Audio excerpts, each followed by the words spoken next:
Sporting Journal Radio, presented by Onyx. All right, now it's time to head up to Lake of the Woods to check in with Joe Henry from Lake of the Woods Tourism. Joe, did you have a good Christmas? Oh, man, I had a wonderful Christmas spread. How about you? Oh, yeah, absolutely. You know, I always feel weird about it because I feel like it takes away a couple of days from the end of my hunting season a little bit, or, you know, maybe some of that early ice fishing just a little bit, but you have to take some time to spend with family, and I had a good time, and got to see some people that I only get to see 1 or 2 times a year. Got some great stuff, of course. Got to give away some great presents, which my Christmas presents, full disclosure, I just give everybody cash. Yeah. And I got halfway to the cities and realized I left all my Christmas presents on my kitchen counter. Thankfully, there was an ATM along the way. So I had a great Christmas. By the ATM, you mean your phone? I did Venmo everybody this year. That's right. Except I'd get cash out for my parents because they don't Venmo.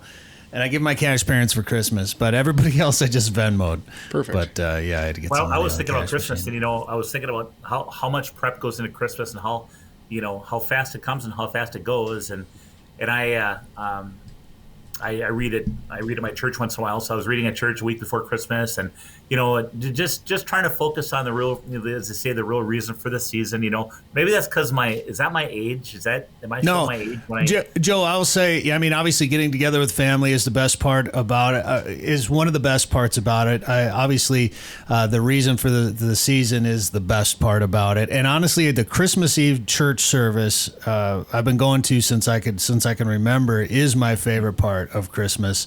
We go there at 11. I think the service starts at 11, goes till about midnight. We raise the candles, drink Silent Night, the whole thing, and it's a great experience. I love it. That's neat. You know, respect everybody, what everybody's beliefs are. You know, certainly my faith is a big part of who I am, and that was a big part of it. And you know, that's really neat. My daughter had a baby here about 5 weeks ago, so my first grandchild. And you know, tell you want to talk about best Christmas gift ever. I mean, that just is a game changer. And then, you know, I reflected back to the days when I lived in Cleveland, Ohio. I worked in Cleveland for about 4 years. And when I would come home for Christmas, I would come home and spend a few days with my family. And on December 26th, religiously, since we talked about faith, December 26th, I'd be heading north to Lake of the Woods. And this is well before I was tourism director. And I'd go up to Lake of the Woods and spend 3 or 4 days. And I would, you know, a lot of times I was even by myself, and I actually enjoyed that. And I would fish that 15, 16, 17 feet off of Pine Island for the morning evening bite. You know, those fish will slide in. There's always a morning evening bite along the shallows. It's hit and miss though. You don't always hit it, but if you do, it could be incredibly good. But I would go out and I would do that, and then during the day, you know, I would go out and do the bite out deep for the saugers and mixed in walleyes and stuff. And then at night, you know, this time of year, there's so many bowl games on. I'd go to one of the local resorts, I'd mix it up. And I'd go sit at the bar by myself, have a couple of beers, have a nice dinner, and watch a bowl game. And that's actually how I got to know a lot of resort owners up at Lake of the Woods well before I was tourism director. In fact, that's my understanding is that's one of the ways they reached out to me when the job came available. But, you know, think about it. It's going up to Lake of the Woods. You just can start driving trucks out. You're doing the morning evening bite, you're doing the deep bite for saugers and walleyes and pout and everything else out in the deep. Then you go into the many resorts, having a couple of drinks, having the dinners. Everybody's festive. It's very, very a lot of stuff going on up there. I mean, it's freaking fun, but it's fun on a lot of different levels. Joe, you mentioned the morning and evening bite, and I was just reading a post on Facebook, and I believe everything I read on Facebook and on the internet, but they were saying that it's not true that there's no night bite on Lake of the Woods. Oh my gosh. You know, we're both, because of our work in the media, we're both involved in social media. And, you know, there's just some comments, there's some know-it-alls out there and everything. And, you know, I respect everybody's opinion, but, you know, here's the deal with a night bite on Lake of the Woods. You know, Lake of the Woods has stained water, and the reason the water is stained is because the watershed, it drains from the south north, and it's coming out of the bogs that are south of us. So the bogs put natural tannins that stain that water, kind of a coffee color. With that coffee colored water, here's the thing. Biologically, the fish biologists from the DNR will tell you that a fish will expend naturally as little energy as possible in order to catch its prey, its meal. So walleyes with those big eyes that can see better than other fish, especially on clear water lakes, they're going to wait until dark. They're not going to chase minnows around all day and perch around all day. They're going to use too much energy. They're going to wait until they can ambush, and when they can see, and those other fish can't. Well, in Lake of the Woods, because of that stained water, that ambush opportunity is all day long. In fact, a lot of times the walleyes and saugers will bite better when the sun's out and when it's 10 o'clock until 2:30 sometimes. I mean, it all depends. But do walleyes and saugers bite at night? Yeah, sometimes they do. Sometimes you'll catch a few. Overall, when you're in a sleeper house at night, you'll get some eel pout. Normally, you're not going to get a lot of walleye and sauger action. That's just the truth of it. Yeah. And I remember that too, because when I first started going up there and we were taking bus trips up to Ballards from Fargo, from the radio station up there, we'd go out at, well, we'd usually be on our way out at 6 or 7 o'clock in the morning, and sometimes there's an hour ride in the bomber, depending on how far we were going. And we'd be coming in around 4 o'clock, and I finally pulled one of the guys aside. I'm like, "Hey, guy, why aren't we out here for early morning and in the evening?" And he kind of looked at me and said, "It's a day bite up here," and that's the first time I'd heard that about Lake of the Woods. And I was like, okay, this is clearly just the resort trying to, run a daily operation of moving that many people in and out. And then over the years, obviously, I've been up there many times. I've stayed in sleepers. I've fished after dark. I've fished during the day. And yes, we did catch a couple of fish after dark, but it was once that sun came up, that's when the fish really started to bite. That's when all the action happened, and I truly became I got to experience the day bite on Lake of the Woods and understand just what it means to have a day bite or a night bite. And we've said it many times here on the show that you'll see the guys in the coffee shops up there, the locals, and they'll watch all the people traveling to Lake of the Woods to fish, head out there right before sunrise, and they'll just sit there drinking their coffee and head out around 8 or 9 or whatever and have a great day fishing out there. So I remember the old timer. I heard some old timers say, let's get another cup of coffee. We'll let those rookies get out there first. Right. And for a good reason, right? Well, and I will say though, eel pout fishing is becoming so popular these days that I could see people wanting to stay out after dark, less for walleyes, but more for burbot. Yeah, exactly. Well, and here's the thing: is that we have a lot of sleepers on Lake of the Woods, and it's a blast being on the sleeper. It's like ice camping at 70 degrees. You cook your own meals. People bring games and music and televisions and everything else in today's world. But there's another group of people that would much rather just go back to shore, have a porcelain plumbing, a good comfortable bed, have a chance to go to the different resorts, eat out, and have a couple drinks. And everybody's different. I've done them both. I like them both. As I get older, more often than not, being that I don't own a sleeper fish house, if I owned a sleeper, certainly I'd be staying on that ice more and more. But being that I got rid of my sleeper, I'll spend more time in the cabins. But again, both are nice options. Isn't it great that there's options like this and we're talking about them? Well, I know, and sometimes on real busy weekends up there, sometimes people that just want to travel to Lake of the Woods, they just rent sleeper fish houses instead of a motel room somewhere. So it's kind of an adventure, and it's fun and it's a great option to have. Let's talk about what conditions are like right now. Obviously, it warmed up a little bit this week, but we've had such cold temperatures. We've been building great ice all over the place, and you were just up there at Lake of the Woods, weren't you? I was, yeah. So I shot a TV show, a Midwest Outdoors TV show with our good friend Greg Jones, and we fished in a day house, and ice conditions were really good. I mean, we were up there during that cold spell, so we were talking to the ice guides, and the ice guides were saying, I gained 2 inches last night, and I mean, it was really putting on some good inches. So, we always say about Lake of the Woods, it's such a big lake that every ice road can be different with ice conditions. So you really need to say, when you say, what's ice like? How's ice doing up at Lake of the Woods? Well, you know what? Depends on which road. So contact your local resort or outfitter and find out what their weight limits are. I can tell you that there are some ice roads now that are letting out 1-ton trucks. There are some that you can take a pickup and pull your wheelhouse out now. There's other roads that aren't allowing that weight limit, that much weight yet.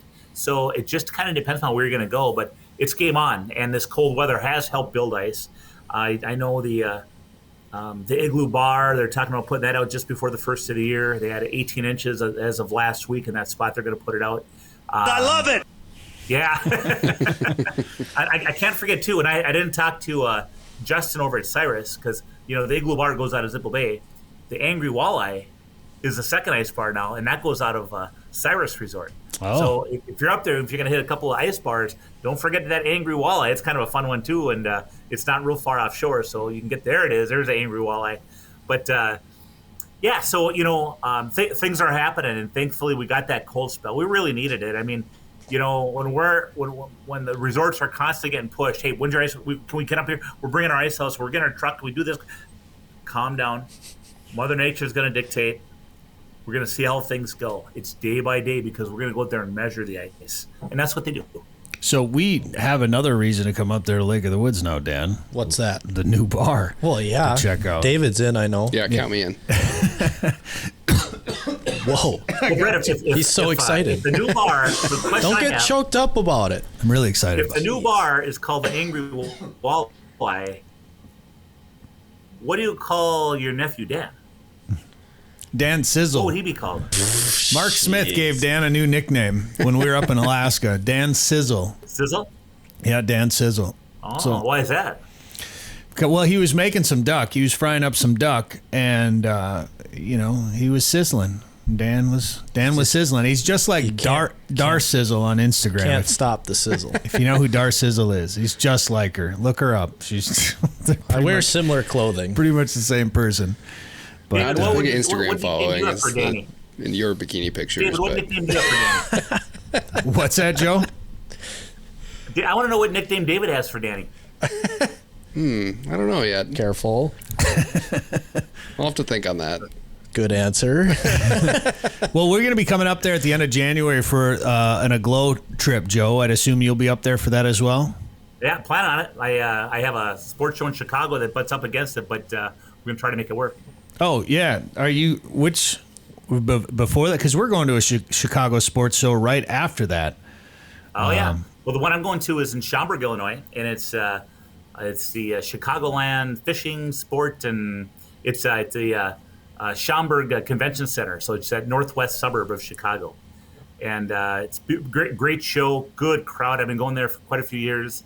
I'll be doing seminars again this year, and it's a good one. Well, we'll see you up there. In any case, I know Dan got a whole bunch of live target stuff. We had a huge box of live target stuff to bring up there for that trip at the end of January. Well, I'll tell you, one of the things you're going to want to consider bringing are those lipless crankbaits. Got a bunch of them. Yep, and those, and whether you use a rattle, most people know them as a Rapala Rip and Wrap, right? But the live targets have some really good lures too, and similar type deal. And well, I'll tell you what, between those rattles and that vibration, we had done real well on those kind of baits. What did you catch fish on when you were up there last week, Joe? Well, you know what, we used a number 4 Rip and Wrap.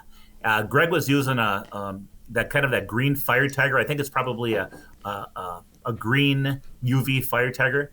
I was using the pink UV fire tiger on a Rip and Wrap, and they worked at times. It was interesting. There's times of the day they would work, and there's times where the fish just didn't care for them. In addition, we were jigging some spoons. I was jigging that new Keep It Clean stop sign spoon, which is glow white with a Keep It Clean logo on one side and gold on the other. Tipped out with a minnow head. That was working well for a while. Which is awesome, by the way, because a lot of times you'll see these logoed lures, and then they're just gimmicky things. And when we do the Governor's Fishing Openers at different places, you'll get like a spoon or something with some of these logos. Yeah, some advertising marketing. It's a genius marketing move, but I've never used any of them. Like they go on a shelf or they go into the tackle box or they get thrown away eventually, whatever it is. But you were catching fish on this one. Well, and the thing is, I don't know if I can add a lure designer to my resume anymore, but we talked about, hey, I want to have a good color, and what color can we put this logo on? He goes, well, I said, how about glow white? That'll show up really nice. He goes, yeah, glow white would be a great color. And then I said, well, can we have a gold base? Gold and glow white. Now think about it. Gold and glow white, and then you get that Keep It Clean lure that's got green and it's got blue in it and a little bit of yellow. Talk about perch colors. So whether you're fishing clear water, stained water, at night, because of the glow. It's really a versatile lure, but that was actually working really good. Another lure I like using is there's a macho minnow And a macho minnow's from Northland, and and I'm not brand specific. I just share you with what we're using. But there's a macho minnow, and that macho minnow has a little piece of metal tail that's on that bottom clevis where the bottom treble hook goes on that spoon, and I think that kind of clinks against that spoon. There it is. And I think that, and Danny, the gold and red one. I don't know if you can find the gold and red one on there. Super glow redfish. No, that's that one's good. That one's good. But there's one that's gold on one side, and it's kind of a gold and red together on the other side. And well, I'll tell you what, man. That lure. How about that one right there? That's gold on one side. There's one that's gold and red, and then I know which one you're talking about. I just got to find it here. It's got a glow red on the other side of it, I think. Yeah. On the back side. But that has been a really, really go-to lure. And sometimes, I'll downsize that lure, so I'm using just kind of a smaller one. And, man, I'll tell you what, that's been a good one. Another Northland lure that I have not tried yet, but I think it's going to work real good. I've heard it's worked real good. They got a new coffin spoon out. I was just going to ask you about that one. Yeah, well, that's got the rattles in it, in addition to that flapper. So that's a good one. And then, I do like the leech flutter, the clam leech flutter spoon, they call it. There's the buckshot coffin. The flutter spoon from clam, that's just a really good lure. It's a light lure. It's got nice action when you jig it. And then, on the dead stick, two things were working quite well for me. Number one, I was using a Demon. Demon, just kind of a glow in the dark, almost like a bigger crappie jig. And that's always been a go-to for crappie fish, and I use it for walleyes all the time. And then, in addition, a plain red hook with a live minnow about a foot off the bottom. Those two things. There's times where the dead stick was outproduced on the jigging line. There's times where the jigging line would outproduce in the same day. So that's why it's important to have them both going. Well, I'm excited to get up there. It's time. I've got just a couple of days left. Well, just a couple of days left, I suppose, before the hunting season ends. For us, I suppose, by the time this airs. So Joe. You get pheasants, right? Pheasants, yeah. Pheasants are just about over here. January 1. So I've got a new live scope that I'm excited to try out. So I'm finally gonna start ice fishing a little bit. I'm excited about it. And we're gonna be up there in about a month from a couple days ago, as a matter of fact. You got a new live scope. Well, I'll tell you, last time I was on a fish house at the live scope up at Lake of the Woods, it was Brian Bashore. And Brian Bashore was using it, and he was, I think it was a live scope. No, maybe it was a Humminbird. He might be sponsored by Humminbird. I got to be careful. But it was a forward-facing sonar, and he'd be like, "Okay, there's two fish coming from the left. I think they're coming over by your hole. Okay, they stopped and looked at the lure. Yep, one of them stopped, and then, got one. Yeah. I mean, it was just incredible. It's insane. It's not that tight cone angle. You can see around the fish house, like outside of it. Well, I got to spend some time with Danny Thompson and Steve Panaz using that in 100 feet of water. Their new Live Scope XR, where they can go 100 feet or they can go like 300 feet, wasn't it? Something like that with that. They're pretty far, yeah. And they caught a big lake trout, and you could see the tail kicking as they were bringing this fish in, and all the water displaced, all the bubbles and the water displacement.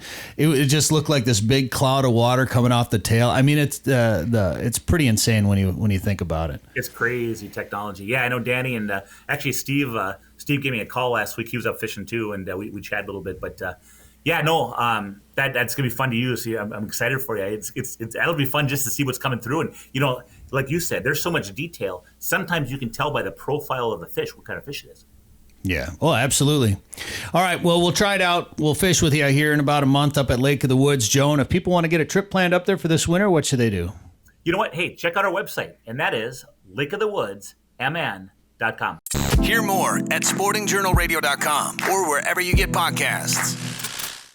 Come ice fish the famous waters of Minnesota's Lake of the Woods, the walleye capital of the world. Experience full-service resorts featuring heated fish houses, ice transportation, meal plans, and sleeper house options. From the northwest angle to the south shore, Rainy River and Baudette, the Midwest's #1 ice fishing destination.